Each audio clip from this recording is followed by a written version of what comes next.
সুপ্রিয় শিক্ষার্থী বন্ধুরা, আমি সাহাত আমিন অনেক স্বাগতম জানাই তোমাদের টেকনিক ইজি এডুকেশনে। চলে আসলাম তোমাদের সামনে আরও একটি বোর্ডে সৃজনশীল কোশ্চেনের সমাধান নিয়ে। দেখো বন্ধুরা, আমরা প্রথমেই উদ্দীপকে লক্ষ্য করতে পারছি যে এখানে টোটাল 4টা বিন্দু দেওয়া আছে, পি কিউ আর আর হচ্ছে এস। ওকে, তো সৌজন্য সাপেক্ষ আমরা উদ্দীপকটা পড়ে ফেললাম। এরপরে আমরা সরাসরি চলে যাব আমাদের ক নম্বরের সমাধানে। দেখো কতে বলছে যে পি ও আর বিন্দুদ্বয়ের দূরত্ব নির্ণয় করো। তার মানে এই যে আমার যে পি বিন্দু আছে আর এই যে আমার যে আর বিন্দু আছে, এই দুইটার মধ্যবর্তী দূরত্ব তোমাকে বের করতে হবে। তো আমাদের দুইটা বিন্দু জানা থাকলে এই দুইটা বিন্দুর মধ্যবর্তী দূরত্ব বের করার সূত্রটা খুবই সহজ, আমরা জানি খুব সুন্দরভাবে। সেটা হচ্ছে কি বলতো, অলরেডি আমরা অনেকবার করে ফেলেছি। এই দেখো রুট ওভার, ধরো আমাদের দুইটা বিন্দু দেওয়া আছে, একটা বিন্দু x1, একটা বিন্দু y1, একটা বিন্দু x2, একটা হচ্ছে y2। এটা যদি দেওয়া থাকে তাহলে সেক্ষেত্রে তোমার মধ্যবর্তী দূরত্ব কি হয়, দেখো x এর যে পার্থক্যটা, মানে এদের ভুজদ্বয়ের পার্থক্য x1 minus x2 whole square plus কোটিদ্বয়ের পার্থক্য, তার মানে কি বলতো y1 মাইনাস y2, y এর পার্থক্য আর হচ্ছে x এর পার্থক্য বর্গ করে যোগ করে তোমার বর্গমূল করে দিলে, রুট করে দিলেই তোমার হচ্ছে মধ্যবর্তী দূরত্বটা কিন্তু চলে আসবে।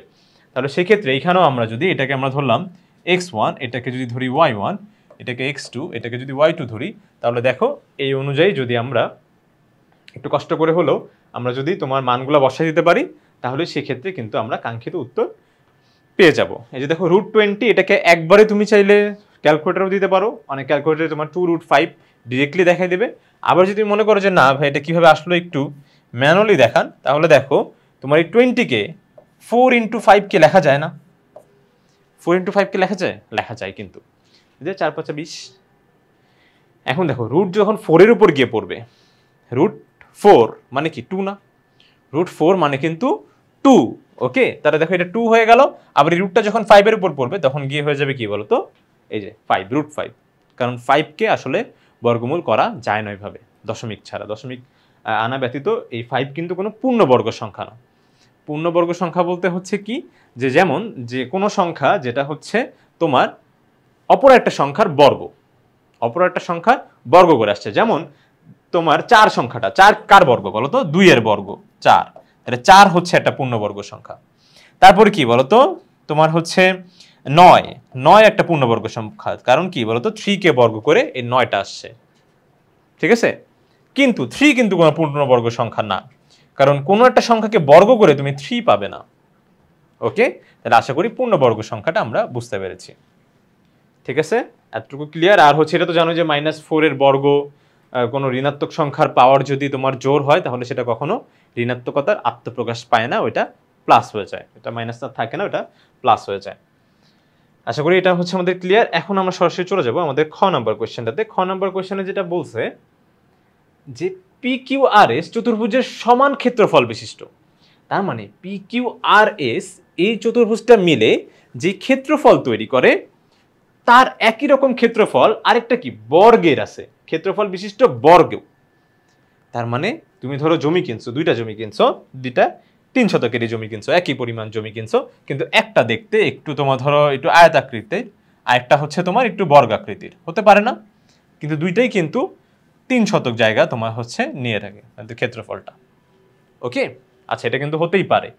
তাহলে সেক্ষেত্রে ভাইয়া আগে হচ্ছে আমাদের কি করতে হবে বলতো, এই যে পি কিউ আর এস এর চতুর্ভুজটা, চতুর্ভুজ যে তৈরি করে সেই চতুর্ভুজের ক্ষেত্রফল বের করতে হবে। তাহলে আমি বলেই দিছি যে ভাই ক্ষেত্রফল যখনই চতুর্ভুজের কথা বলবে, তুমি অবশ্যই কষ্ট করে হলেও যে কাজটা করবা, যে একটা চতুর্ভাগে মানটা একটু বসায় নিবা। ওকে, এই যে দেখো, এই যে দেখো ওয়াই অক্ষ, এই যে দেখো এক্স অক্ষ, এক এক করে একটু বিন্দুগুলো একটু বসায় নিতে হবে, ঠিক আছে? বিন্দুগুলো বসায় নেবে। এটা হচ্ছে ধরো তোমার এক্স অক্ষ, এটা হচ্ছে ওয়াই অক্ষ। এখন বিন্দু কিভাবে বসাবে, এটা তো 0, 0 এটা তো জানোই, মূল বিন্দু এটা হচ্ছে 0, 0, ঠিক আছে? তাহলে এটা আমি একটু লিখে ফেলি, ও 0, 0। তাহলে এক এক করে বিন্দুগুলা দেখি, আমাদের বিন্দুগুলা একটু দেখি, ঠিক আছে? বিন্দুগুলা কি কি দেওয়া আছে দেখি। ওই দেখো প্রথমটা দেওয়া আছে 2, -3, 2, -3, ঠিক আছে? তাহলে 2, -3 কোন দিকে যাবে বলতো? এক্স অক্ষ বরাবর 2 একক যাবে, আর ওয়াই অক্ষ বরাবর 3 একক, কিন্তু সেটা নিচের দিকে যাবে, কারণ ওয়াই এর ঋণাত্মক মানগুলো নিচে পাওয়া যায়। তাহলে 2, -3 কিন্তু এইখানে হবে। এরপর পরবর্তী যে বিন্দুটা বলা হয়েছে সেটা হচ্ছে কি দেখি তো, 3, 0। তার মানে এক্স এর মান 3 আর ওয়াই এর মানটা 0। এই যে দেখো এক্স এর মান 3, ওয়াই এর মান 0, ঠিক আছে? এটা হচ্ছে পি কিউ। এটা 3,0 অবশ্যই এক্স অক্ষের উপরেই থাকবে। এর পরবর্তীতে বলছে 0,1। দেখো এক্স এর মান 0 অবশ্যই ওয়াই অক্ষের উপরে, আর ওয়াই অক্ষ বরাবর 1 যেতে বলছে, তাহলে 0,1। এটা হচ্ছে আমার আর বিন্দুর দূরত্ব। ওকে, এই যে আর। এরপরে লাগবে হচ্ছে আমার এস। এসটা হচ্ছে কত বলতো? -1, -2। তাহলে -1, -2 এই যে নিচে, ঠিক আছে? -1, -2। দেখো বিন্দুগুলো বসাই ফেলছি। এই বিন্দুগুলো বসানোতে আমার লাভ কি হয়েছে? যে আমি বিপরীত বাহু সম্পর্কে খুব ভালোভাবে ধারণা পাবো।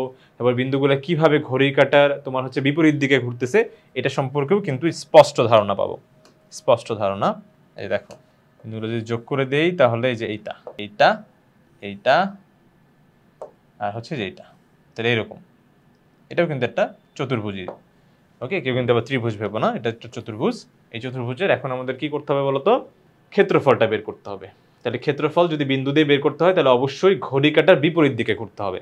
এখন তুমি যদি যে পি কিউ আর এস করে যাও এটা আসলে হবে না।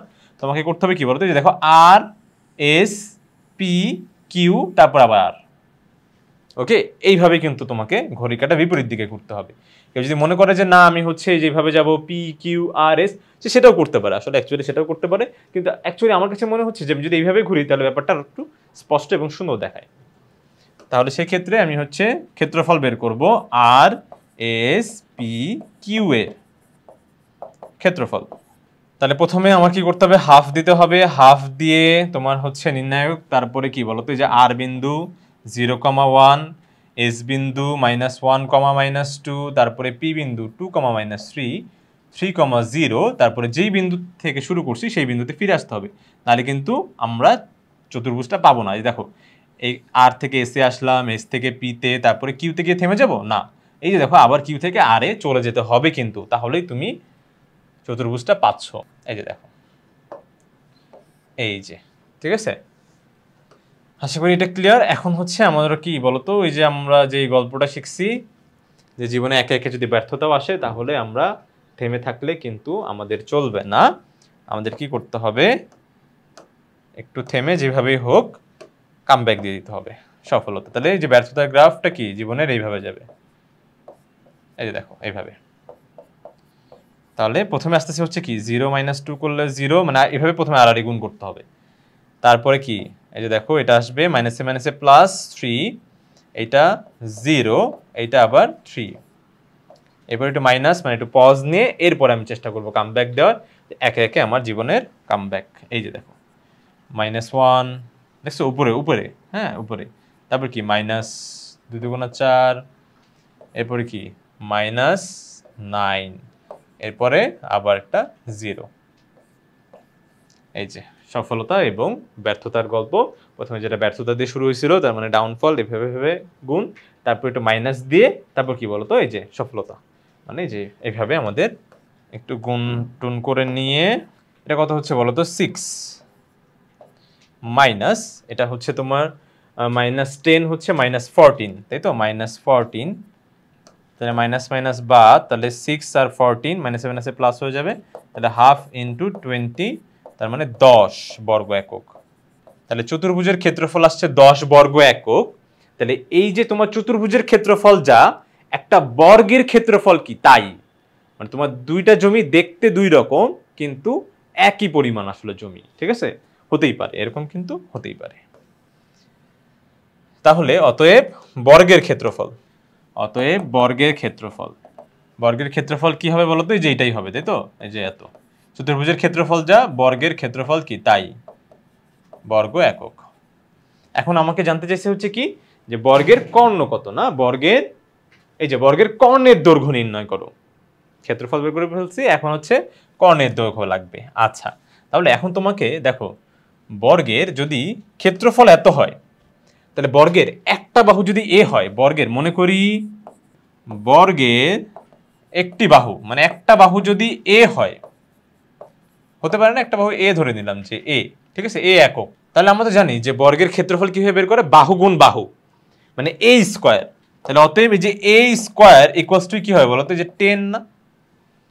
বাহু গুণ বাহু মানে এ গুণ এ, করলে কি হবে a স্কয়ার ইকুয়ালস টু 10 মানে যে ক্ষেত্রফলটা। তাহলে অতএব তাহলে a ইকুয়ালস টু কত আসতেছে, a ইকুয়ালস টু কত আসতেছে আমাদের √10, a ইকুয়ালস টু স্কয়ারের পাশে গেলে √10। এটা হচ্ছে বর্গের একটা বাহুর দৈর্ঘ্য। বর্গের একটা পুরা ক্ষেত্রফল যদি 10 বর্গ একক হয়, বর্গের একটা বাহুর দৈর্ঘ্য কি হবে বলতো, এই যে √10, √10।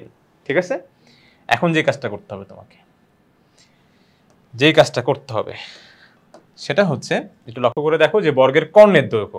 এখন ভাইয়া বর্গের কর্ণের দৈর্ঘ্য বের করা খুবই সহজ। বর্গের কর্ণের দৈর্ঘ্য, ধরো এটা কিন্তু একটা সূত্র আছে, খুবই সহজ একটা সূত্র, আমি একটু লিখে দিই যে √2a, আসলে √2a কিন্তু বাহিরে, এই যে √2a, এ বাহিরে, এটা কিন্তু বাহিরে, খুবই সহজ একটা সূত্র। কিন্তু ধরো অনেক সময় আমাদের কি হয় যে ব্যাপারটা মনে আসতেছে না, কি ব্যাপারটা মনে আসতেছে না, তাহলে ভাই আমরা কিভাবে, যদি অন্য কোনো উপায় কি আছে? হ্যাঁ ভাই, অন্য একটা উপায় আছে। যেমন দেখো বর্গের কিন্তু প্রত্যেকটা কোণ সমকোণ, দেখছো বর্গের প্রত্যেকটা কোণ কিন্তু সমকোণ, আর বর্গের কর্ণ কি, যেটা না কর্ণ কিন্তু এইটা। তো কর্ণ যদি একটা আঁকি তাহলে সেই ক্ষেত্রে দেখো এটা কিন্তু দুইটা ত্রিভুজে ভাগ হইছে, দুইটা ত্রিভুজে ভাগ হইছে। আর এই ত্রিভুজটা কেমন ত্রিভুজ? একটা সমকোণী ত্রিভুজ। কিভাবে সমকোণী ত্রিভুজ? এই যে একটা কোণ যে সমকোণ, সমকোণ তো, তাহলে সেই ক্ষেত্রে এই বাহুটা যদি এ হয় আর এই বাহুটাও যদি এ হয়, তাহলে লম্ব আর ভূমি কি হচ্ছে এ, আর বিপরীত বাহুটা কি অতিভুজ, অতিভুজ তো। তাহলে এই যে কর্ণ ইকুয়ালস টু, তুমি এই যে ধরো এটা তো কর্ণ তাই না, এটা কর্ণ, তাহলে কর্ণটাই হচ্ছে অতিভুজ, তাহলে এই যে অতিভুজ স্কয়ার, কর্ণ স্কয়ার মানে অতিভুজ স্কয়ার ইকুয়ালস টু লম্ব স্কয়ার প্লাস কি বলতো ভূমি স্কয়ার, ভূমি স্কয়ার। আচ্ছা কর্ণটাই কিন্তু অতিভুজ, দেখো কিন্তু কর্ণটাই কিন্তু সমকোণের বিপরীত বাহু অতিভুজ। একটু কষ্ট করে যে দেখো, এই এতটুকু বেসিক তো আমরা জানি যে এটা এই স্কয়ার স্কয়ার যোগ করলে দুইটা এ স্কয়ার, আর এই পাশে তাহলে কর্ণ ইকুয়ালস টু কি হবে বলতো, তোমার হচ্ছে এখানে স্কয়ারটা এই পাশে গেলে রুট, তাহলে রুট যখন 2 এর উপর পড়বে তখন √2, যখন a স্কয়ার উপর পড়বে স্কয়ার আর রুটে কাটাকাটি, তাহলে শুধু a। আমরা চাইলে কিন্তু এইভাবে মনে রাখতে পারি। ঠিক একই রকম আয়তটাও কিন্তু এইভাবে মনে রাখতে পারবো। আয়তের কি হবে বলতো, আয়তেরটা, আয়তের কর্ণ যদি বলতো, যদি বলতো আয়তের কর্ণ, তাহলে কি করতাম, তাহলে এটা ধরো a ধরতাম, আর এটা তাহলে a হতো না, সমান হবে না, তাহলে এটা a, এটাকে b ধরতাম, তাহলে ধরো এটাকে b ধরতাম, তাহলে এখানে কি হতো, a স্কয়ার আর কি b স্কয়ার আসতো। ঠিক আছে, এটা একটু মুছে দিই তাহলে ব্যাপারটা ক্লিয়ার হবে, একটু বুঝে নিও। হ্যাঁ, এটা হবে হচ্ছে b, তাহলে এখানে হবে কি b স্কয়ার, b স্কয়ার। ঠিক আছে, তাহলে সেই ক্ষেত্রে তোমার এখানেও তাহলে কি আসবে, √ওভার, এই যে দেখো √over a square plus b square. তোমার আয়ত বললে আয়তর কর্ণ কি হতো, √over a square plus b square, মানে দৈর্ঘ্য স্কয়ার প্লাস প্রস্থ স্কয়ার। ঠিক আছে, সেটাও কিন্তু আমরা এভাবে বের করতে পারি। ওকে, তাহলে স্ক্রিনশট দিয়ে নাও, তাহলে এখানে ছিলাম। ওকে, কাজ শেষ। তাহলে √2 ইন্টু তোমার হচ্ছে এই যে √10, তাহলে রুট দুইটা কি একই ধরনের না, তাহলে দুইটার উপরে আমরা হচ্ছে রুট দিয়ে দিতে পারি। গুণ অবস্থায় যেহেতু আছে, যোগ থাকলে কিন্তু আর করা যেত না, কিন্তু যেহেতু গুণ বা ভাগ থাকলে আমরা কিন্তু কাজটা করতে পারি যে পুরোটার উপরে আমরা হচ্ছে রুট দিয়ে দিই, আর 10 দুগুণে কত বলতো 20, এত একক। এটাই কিন্তু তোমার কর্ণের দৈর্ঘ্য। আশা করি তোমরা বুঝতে পেরেছো। এখন চলে যাব আমরা আমাদের পরবর্তী অঙ্কটাতে। এখানে বলছে যে পি আর ও কিউএস রেখার ছেদবিন্দুর স্থানাঙ্ক নির্ণয় করো। তার মানে পি বিন্দু আর আর বিন্দু দিয়ে যায় এমন একটা সরলরেখার সমীকরণ, আবার হচ্ছে কি বলতো কিউএস মানে কিউ বিন্দু দিয়ে যায় আর কিউ বিন্দু দিয়ে যায় আর এস বিন্দু দিয়ে যায় এমন একটা সরলরেখার সমীকরণ আগে তোমাকে বের করতে হবে, তারপরে সমীকরণের মাধ্যমে ছেদবিন্দু বের করতে হবে। ওকে, ছেদবিন্দু। তাহলে সেই ক্ষেত্রে দেখো তোমার হচ্ছে পি বিন্দুরা কি কি ছিল, এই যে তোমার এখান থেকে আমরা এটা নতুন করে আর আঁকবো না, এটা এখান থেকে মুছে আমরা খতে অলরেডি এঁকে ফেলছি। এই যে দেখো, তাহলে কি বলছে পি কিউ আর হচ্ছে কি এস আর বা আর এস, এই দেখো সরি পি আর আর হচ্ছে কিউ এস, পি আর আর হচ্ছে কিউ এস, তাহলে পি আর পি বিন্দু হচ্ছে কি বলতো, ওই যে তোমার 2, -3 আর হচ্ছে আর 0, 1। এই দেখো এইটার ছেদবিন্দু, তার মানে হচ্ছে দেখো এই যে এইদিকে, এই যে দেখো এইটা আর এই যে এইটার ছেদবিন্দু, এই দেখো ছেদবিন্দু দেখছো কোথায়, এই যে এখানে হয়েছে, এই ছেদবিন্দুটাই তোমাকে বের করতে হবে। এই দেখো ছেদবিন্দু, এই ছেদবিন্দুটা তোমাকে বের করে দেখাইতে হবে। আচ্ছা 0,1, তাহলে দুইটা বিন্দু দেওয়া থাকলে আমার সরলরেখার সমীকরণ বের করার ফর্মুলাটা কি? আর দুইটা বিন্দু দেওয়া আছে,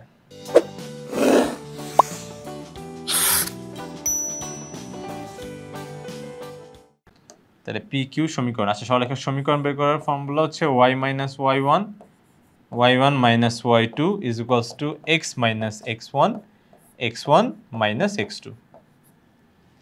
তাহলে এখানে x আর y কিন্তু এইভাবে x আর y চলক হিসেবেই থাকবে, কিন্তু x1 y1 এটা আমি ধরে নিতে পারি, এটা x2 এটা y2 ধরে নিতে পারি। জাস্ট বিন্দুগুলো বসাই দেই, y মাইনাস y1, y1 হচ্ছে কত বলতো, মাইনাস মাইনাস 3, তারপরে আবার একটা মাইনাস 3 মাইনাস y2 হচ্ছে কত 1। ঠিক একই রকমভাবে x মাইনাস x1, x1 হচ্ছে 2, তারপরে x1 2 মাইনাস 0। ওকে, এখন শুধু জাস্ট একটু ক্যালকুলেশন করে দিলেই আমার কাজ শেষ। ক্যালকুলেশন করলেই আমার কাজ কিন্তু শেষ। পি এর সমীকরণটা আমরা বের করতেছি, ঠিক আছে, এটা বোঝা যাচ্ছে না? ওকে, তাহলে দেখো এখানে কত আসবে, y প্লাস 3, নিচে আসবে হচ্ছে মাইনাস 4, এখানে 2 আর এখানে x মাইনাস 2। তো দুই পাশ থেকে যদি আমরা হচ্ছে 2 দিয়ে গুণ করে দেই, দুই পাশে 2 দিয়ে গুণ করতেছি, তাহলে 2 দিয়ে গুণ মানে ব্যাপারটা কি যেভাবে এভাবে 2 দিয়ে গুণ, তাহলে এরকম 2 দিয়ে যদি গুণ করে দেই, তাহলে কাটাকাটি করলে দেখো, কাটাকাটি করলে এখানে থাকবে মাইনাস 2, এখানে থাকবে y প্লাস 3, আর এখানে কিন্তু শুধু মানে 1 আর কি, আর কিছু থাকবে না। তো 1টা লেখার কোনো দরকার নাই নিচে, ঠিক আছে বন্ধুরা। তাহলে সেক্ষেত্রে এখানে দেখো মাইনাস 2 থাকলো, মাইনাস 2 দিয়ে এখানে ভাগ অবস্থায় আছে, এপাশে গেলে গুণ হয়ে যাবে, তাহলে কি মাইনাস 2x আর মাইনাসে মাইনাসে প্লাস, সরি মাইনাস 2x মাইনাসে মাইনাসে প্লাস 2 দুগুণা 4, এই যে দেখো। এরপরে y প্লাস 3, আচ্ছা এটা একটা কাজ করি, সবগুলোকে এক পাশে নিয়ে চলে আসে একবারে, তাহলে এই কাজ হয়ে যাবে, শেষ। তাহলে 2x প্লাস y আর হচ্ছে এখানে plus 3 minus 4 is equals to 0, তার মানে এটা মানে কি হবে বলতো, মাইনাস 1, তাই তো, বড় সংখ্যার আগে চিহ্ন বসবে, তাহলে কত হবে মাইনাস 1। দেখো এই যে আমরা পি আর সমীকরণ কিন্তু বের করে ফেলছি, এখন আমাদের বের করতে হবে হচ্ছে কি সমীকরণ বলতো, এস কিউ সমীকরণটা বের করতে হবে, এস আর কিউ, ঠিক আছে। আচ্ছা এস কিউটা দেখি, আচ্ছা এখানে কিন্তু সব এক লাইনে মনে হচ্ছে, এটা একটু সরাই আনি।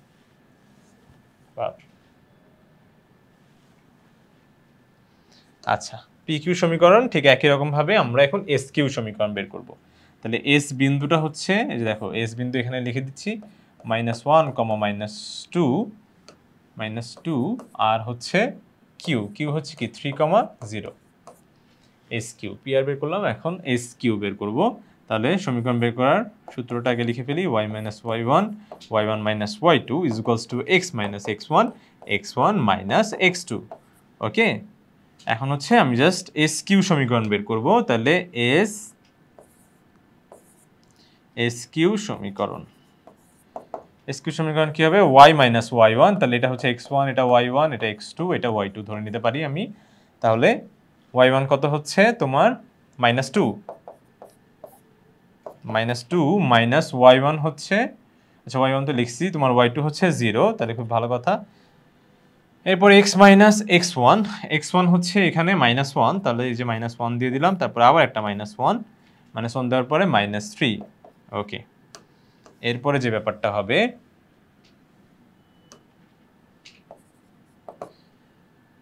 দেখো তোমার এই যে এখান থেকে এটা কত হয়, -2 y প্লাস 2 আর এখানে হবে -4। আগে যেরকম 2 দিয়ে তোমার হচ্ছে আমরা কি করছিলাম বলো তো, 2 দিয়ে গুণ করে দিয়েছিলাম, এবার -2 দিয়ে গুণ করে দিই। তাহলে -2 দিয়ে গুণ করে দিলে এখানে থাকবে শুধু y প্লাস 2 আর এখানে থাকবে শুধু +2, কারণ যে মাইনাসে মাইনাসে কাটাকাটি চলে যাবে।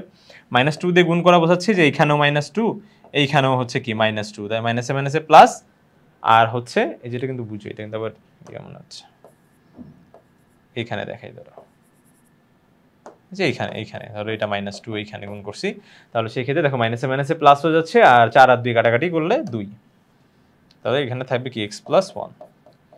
এখন অঙ্কের এই পর্যায়ে এসে খুব সুন্দরভাবে আমাদের কি করতে হবে, একটু কষ্ট করে হলেও দেখো এখানে 2 ভাগ অবস্থায় আছে, এই পাশে আসলে গুণ, 2 গুণ 4, এখানে x প্লাস 1। তাহলে সবগুলাকে এই যে দেখো এইগুলাকে এই পাশে নিয়ে যাই, তাহলে 0 ইকুয়ালস টু দেখা যায় x plus minus 2y, x minus 2y, তারপরে হচ্ছে কি প্লাস 1 আর এখানে থাকবে মাইনাস 4, তাহলে কি থাকতেছে মাইনাস 3 থাকতেছে, x minus 2y minus 3 equals to 0। এই যে দেখো এতটুকু, মানে 0 ইকুয়ালস টু এটা, মানে এটা ইকুয়ালস টু 0, এটা একই কথা। ঠিক আছে, আমরা কিন্তু আমাদের কাঙ্ক্ষিত দুইটা সরলরেখার সমীকরণ কিন্তু পেয়ে গেছি। এখন আমাদের ছেদবিন্দু বের করতে হবে। ওকে, দেখি কিভাবে ছেদবিন্দু বের করা যায়। ওকে, তাহলে এই দুইটাকে একসাথে রাখবো। দেখো এটা কেটে দিলাম ব্যাপারটা, এখানেও বাদ। আচ্ছা, এখন এই দুইটা ছেদবিন্দু বের করতে হবে। ঠিক আছে, তাহলে প্রথমটা এটা হচ্ছে আমাদের পি আর, আর এটা হচ্ছে আমাদের এস কিউ, তাই তো? পি আর হচ্ছে এস কিউ। এখন পি আর এস কিউ এরই তো তোমার হচ্ছে ছেদবিন্দু, ওই যে কিউ আর হচ্ছে এস কিউ, ব্যাপারটা একই। তো এদের আমাদের ছেদবিন্দু যদি বের করতে হয় তাহলে একটু বড় বড় করে লিখে রাখো যে ভাইয়া যদি কখনো কোনো সরলরেখার ছেদবিন্দু বের করতে হয়, সরলরেখার ছেদবিন্দু যদি বের করতে হয়, আর এটাকে আমি ধরে নিলাম এটা 1 নং সমীকরণ, এটা হলো 2 নং সমীকরণ। ছেদবিন্দু বের করতে হলে এই যে দেখো বড় করে লিখে দিচ্ছি, সমীকরণ দ্বয় সমাধান করতে হবে। হ্যাঁ, সমাধানের মাধ্যমে সরলরেখা দ্বয়ের, মানে ওদের সরলরেখা দ্বয়ের ছেদবিন্দু, হ্যাঁ ছেদবিন্দু পাওয়া যায়, ছেদবিন্দু পাওয়া যায়। একদম মুখস্থ রাখতে হবে, মনে রাখতে হবে যে সমীকরণ দ্বয় সমাধানের মাধ্যমে তোমার সরলরেখা দ্বয়ের ছেদবিন্দু বের করা যায়। তাহলে এখন সমীকরণ সমাধান করার, মানে দুইটা সমীকরণ সমাধান করার অ্যাকচুয়ালি 3টা উপায় আছে। একটা হচ্ছে প্রতিস্থাপন, অপনায়ন, আর হচ্ছে কি বলতো বজ্রগুণন বা আর গুণন। আর আরেকটি স্পেশাল পদ্ধতি আছে যেটা আমি শেখাবো তোমাদের ক্যালকুলেটারে, যে একবারে ক্যালকুলেটারেও কিন্তু মানটা বের করা যায়। কিন্তু তোমরা পরীক্ষার হলে যদি একবারে ক্যালকুলেটারে করো তাহলে স্যার অনেক সময় আবার এটা ভাবতে পারে যে তুমি আবার দেখে দেখে করছো কিনা, বা তুমি আগে থেকে জানতে কিনা, ব্যাপারটা এইরকম হয়ে যেতে পারে। তো পার্থিপক্ষে আমরা চেষ্টা করবো যে প্রতিস্থাপন অপনয়ন দিয়েই করার। এমসিকিউতে তো অবশ্যই ক্যালকুলেটর দিয়ে করবো। তোমার এমসিকিউতে যদি দেওয়া থাকে এরকম ধরনের কোশ্চেন, তাহলে সেক্ষেত্রে আমাদের অবশ্যই কিন্তু ক্যালকুলেটর ব্যবহার করেই করতে হবে। কিন্তু যদি আমরা মাঝে মাঝে কি হয় আবার যে ভাইয়া যে উত্তরও তো মিলাইতে হয় মাঝে মাঝে, যে আমাদের হচ্ছে প্রতিস্থাপন অপনয়ন করে উত্তরটা ঠিক আছে কিনা এটাও তো জানার জন্য আমাদের ক্যালকুলেটরের দরকার কিন্তু হয়। আচ্ছা, তাহলে এই প্রশ্নটুকু এই যে দেখো এটা কিন্তু শেষ, মনে রাখবে সমীকরণ সমাধানের মাধ্যমে। তাহলে হয় প্রতিস্থাপন করব, না হয় অপনায়ন। প্রতিস্থাপন কিভাবে করে, যে একটা সমীকরণ থেকে এক্স বা ওয়াই মান বের করে আরেকটা সমীকরণে বসায় দাও, একটা সমীকরণ থেকে এক্স বা ওয়াই মান বের করে অপর একটা সমীকরণে বসায় দাও, তাহলে সেক্ষেত্রে তোমরা কিন্তু মানটা পেয়ে যাবে। এটা হলো প্রতিস্থাপন। আর হচ্ছে অপনায়ন আবার কি, যে কোনো উপায়ে তোমার হচ্ছে একটা চলকের মান তুমি বাদ দিয়ে দাও, হয় এক্স না হয় ওয়াই, এই যে কোনো একটা চলকের মান তুমি বাদ দিয়ে দাও, তাহলেও সেক্ষেত্রে তোমার হচ্ছে এই এক্স এবং ওয়াইয়ের মান কিন্তু বের করা যাবে। আর নর্মালি আমরা হচ্ছে বজ্রগুণন পদ্ধতিটা কিন্তু অ্যাপ্লাই করি না, বজ্রগুণনটা আমরা খুব বেশি অ্যাপ্লাই করি না। আচ্ছা, তাহলে ধরো আমরা এখানে প্রতিস্থাপনটা একটু করার চেষ্টা করি, তাহলে আমার কাছে মনে হচ্ছে এটা বেটার। যেটা তোমার কাছে বেটার মনে হবে তুমি ওই উপায় করার চেষ্টা করবে। যেমন দেখো 1 নং হতে, দেখো 1 নং এ আমরা কি পাই, দেখো 2x plus Y minus 1 equals to 0। অতএব y ইকুয়ালস টু, দেখো মানে যে কোনো একটা চলকের মান তোমাকে বের করে নিতে হবে। তো আমি এই y চলকের মানটা বের করে নেই, বাকি সবগুলো এক পাশে পাঠিয়ে দিলে এখানে কি হবে মাইনাস 2x প্লাস 1। এখন এই y এর মানটা আমি 2 নং সমীকরণে বসাই দিব, এটাই হবে প্রতিস্থাপন। y এর মান 2 নং সমীকরণে বসিয়ে, ঠিক আছে, 2 নং সমীতে বসিয়ে, তাহলে y এর মান যদি আমি বসিয়ে দিই এখানে, তাহলে এটা আমি কি পাচ্ছি, x মাইনাস 2 ইন্টু y এর মান কত বলো তো, এই যে minus 2x plus 1 minus 3 equals to 0।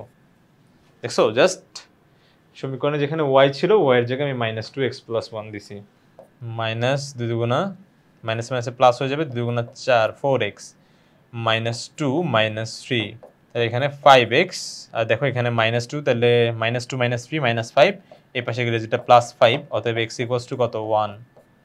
দেখছো x এর ভ্যালু কিন্তু চলে আসছে, x এর ভ্যালু চলে আসছে। এবার আমাদের কি করতে হবে, y এর মানটা বের করতে হবে। জাস্ট x এর মান এই 1 অথবা 2 যে কোনো একটা সমীকরণে বসিয়ে দাও তাহলেই হয়ে যাবে। তাহলে ধরো x এর মান 1 এ বসিয়ে, তাহলে 1 এ বসালে কি হবে, তাহলে 2 × 1 + y - 1 = 0।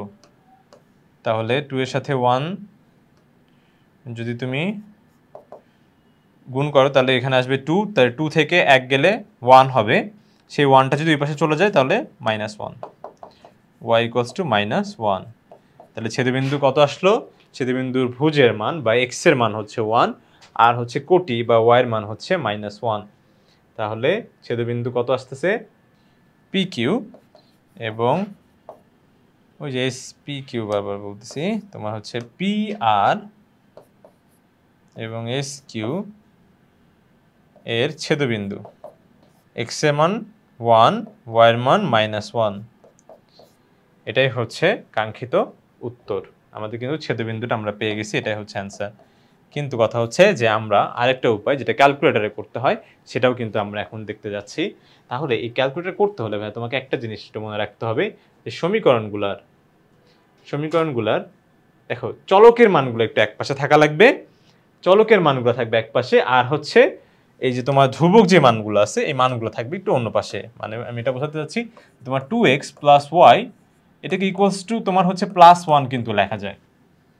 আমাদের ক্যালকুলেটরের সেটআপটা কিন্তু এইভাবেই করে দেওয়া যায়, চলকগুলো একপাশে থাকবে আর তোমার ধ্রুবক মানটা আরেক পাশে থাকবে। ঠিক একই রকম এটাকেও, আর x কিন্তু সবসময় আগে থাকবে, সবসময় x আগে থাকবে, x - 2y -3 এর পাশে চলে গেলে +3। এই যে দেখো এরকম করে একটু সাজিয়ে নিতে হবে, সাজিয়ে নিলে আমরা কিন্তু একবারে সরাসরি ক্যালকুলেটরে করতে পারবো। তাহলে দেখো ক্যালকুলেটর আমরা কিভাবে করব।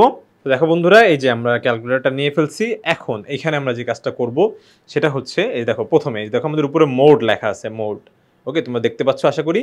এই দেখো মোড লেখাটা, এইখানে আমরা হচ্ছে একবার না, অ্যাকচুয়ালি দেখো মোড একবার প্রেস করলাম, দুইবার প্রেস করলাম, তিনবার প্রেস করলাম, এভাবে কিন্তু 3 বার প্রেস করা লাগবে। এরপর দেখো ইকিউএন লেখাটা তোমরা দেখতে পাচ্ছ, এটা আসলে ইকিউএন বলতে ইকুয়েশনকে মিন করা হচ্ছে। কোনটা বলতো, ইকুয়েশন। ইকুয়েশন মানে কি বলতো, সমীকরণ। ইকুয়েশনে বাংলা হচ্ছে সমীকরণ। তাহলে আমাদের এই যে ইকুয়েশন, এই যে 1, দেখো যে 1টা প্রেস করা লাগবে। এরপর বলছে আননোনস, জানতে যাচ্ছে তোমার আননোনস কয়টা, মানে তুমি কয়টা চলকের মান বের করতে চাচ্ছ। তো তুমি কিন্তু দেখো এক্স আর ওয়াই এর মান বের করতে যাচ্ছ, তুমি দুইটা আননোনস বের করতে যাচ্ছ, সেজন্য তুমি এখানকার এই যে দেখো 2টা প্রেস করবা, 2 দুইটা আননোন। এখন a1টা হচ্ছে কি, সবসময় মনে রাখবে এক্স এর সহগ হচ্ছে কি বলতো, a1। দেখো প্রথমে তোমার এক্স এর সহগ ছিল 2, প্রথমে এক্স এর সহগ ছিল 2, সেজন্য আমি দেখো 2 প্রেস করব, প্রেস করে দেখো এখানকার ইজ ইকুয়ালস টু প্রেস করলে যে b1 এ চলে আসবে। b1 হচ্ছে কি y এর সহগ, y এর সহগ কত 1, y এর সহগটা কত 1, এই যে 1 প্রেস করব, প্রেস করে কি আবার ইজ ইকুয়ালস টু এখন c1টা যাচ্ছে, c1 হচ্ছে কি সমান সমানের এই পাশে ধ্রুবকের মানটা কত, ধ্রুবকের মান কিন্তু ছিল 1, ওকে তোমরা যদি লক্ষ্য করে দেখো ধ্রুবকের মান ছিল 1, ঠিক আছে। এবার আবার ইজ ইকুয়ালস টু দিব, এরপর তোমার আবার a2 জানতে যাচ্ছে, a2 মানে কি পরবর্তী যে সমীকরণটা আছে সেইখানকার x এর সহগ, তো সেইখানকার x এর সহগ হচ্ছে 1, 1 দিয়ে ইজ ইকুয়ালস টু। এরপরে হচ্ছে b2 হচ্ছে কি বলতো y এর সহগটা, তার এখানে y এর সহগটা কত দেখো তো, y এর সহগ হচ্ছে -2। তুমি যদি লক্ষ্য করে দেখো y এর সহগ কিন্তু শুধু 2 দিলে ভুল হবে, y এর সহগ কত হবে বলতো, চিহ্ন সহ বলতে হবে, -2, ওকে। এই যে -2টা হচ্ছে প্রেস করে আবার ইজ ইকুয়ালস টু, এরপরে c2, তাহলে ইজ ইকুয়ালস টু এর পাশে কিন্তু +3 ছিল, তাহলে তুমি এখানকার +3 প্রেস করবা, এই দেখো প্রেস করা শেষ, এই দেখো এক এক মান চলে আসছে, দেখো এক্স এর মান আসলে আমাদের 1 আর ওয়াই এর মান -1, এক্স এর মান 1, ওয়াই এর মান -1, ঠিক আছে। এভাবে কিন্তু আমরা ছেদবিন্দু পেয়ে যাব। তো কখনো যদি আমাদের এমসিকিউ বলে বা উত্তর মেলাতে হয় তাহলে কিন্তু আমরা ক্যালকুলেটরের এই ট্রিকটা অবলম্বন করতে পারি, ঠিক আছে। আচ্ছা, আর এখান থেকে ফিরে যাওয়ার উপায় আবার কি বলতো, যখন ফিরে যাব কিভাবে, যে অন্য কোনো বাটন কিন্তু প্রেস করলে হবে না, তোমাকে এই যে দেখো মোড আবার প্রেস করে এই যে 1 দিতে হবে, 1, তাহলে তোমাকে আবার আগের জায়গায় পুনরায় ফিরিয়ে নিয়ে যাবে। ওকে, আর যাদের কাছে আমাদের এই যে ইএস প্লাসটা আছে তারা আসলে কিভাবে করব, তারা একটু দেখো। ঠিক আছে বন্ধুরা, যাদের কাছে দেখো এই যে 991 ইএস প্লাস বা 991 প্লাস মানে ইএস শুধু আছে, মানে এটার একটা সাদা ভার্সন একটা ক্যালকুলেটর আছে, তারা কিভাবে করবে দেখো, আমি তোমাদের সিম্পলি একটু দেখাই দিই।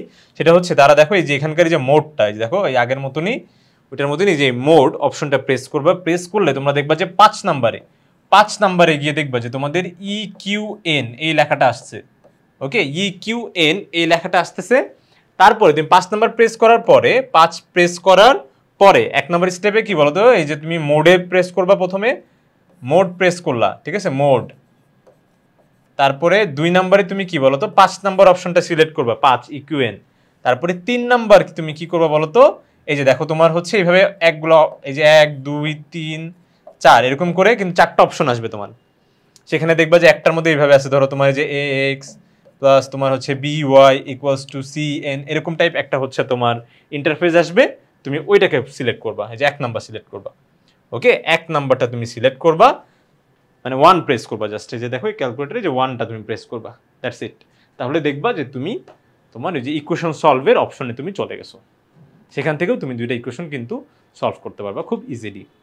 আশা করি বন্ধুরা তোমরা স্পষ্টভাবে খুব সুন্দরভাবে ক্যালকুলেটর ইউজ এবং হচ্ছে পুরো বিষয়টা খুব ভালোভাবে বুঝতে পেরেছো।